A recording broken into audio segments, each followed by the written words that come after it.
বাংলাদেশের cream upper কাণ্ডকীর্তি তো আপনারা প্রায় সবাই জানেন। এবার নিজের সন্তানের উপরই অত্যাচার করে গ্রেফতার হলো ক্রিম আপ্পা। এর আগেও একবার অভিযোগ উঠেছিল ক্রিম আপ্পার ওপর। তখন তার মেয়ের বয়স ছিল 5 মাস। তখনও গ্রেফতার করা হয়েছিল, কিন্তু সে আর এই ভুল করবে না বলে তাকে ছেড়েও দেওয়া হয়েছিল।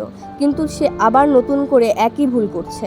যেই সব ভিডিও দেখলে সাধারণ মানুষের রাগ উঠবে বা ক্ষেপে যাবে, সেই সব ভিডিওই বারবার ক্রিম আপ্পা সোশ্যাল মিডিয়াতে ছাড়ছে। সেই সব ভিডিও দেখলে সাধারণ মানুষের ক্ষেপে যাওয়াটা স্বাভাবিক। আর অত ছোট মেয়েটা কিছু বলতেও পারছে না।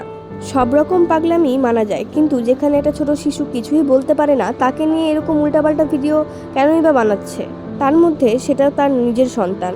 এই ভিডিওটা দেখুন। এই ভিডিওতে ছোট বাচ্চাটা ঘুমাচ্ছে, তাকে জোর জবরদস্তি আঙুল খাওয়াচ্ছে। আর এই ভিডিওটা দেখলে তো আপনার নিজেরই রাগ উঠবে। যেখানে বড় মানুষরা চুলে কালার করতে ভয় পায়, সেখানে ছোট বাচ্চাটাকে চুলে কালার করে দিচ্ছে। শুধু এগুলোই নয়, আরও অনেক কিছুই সোশ্যাল মিডিয়াতে দেখা যায়, যেগুলো দেখলে আপনারও রাগ হওয়া খুবই স্বাভাবিক। আপনারাই কমেন্টে জানান ক্রিম আপ্পাকে কী শাস্তি দেওয়া উচিত।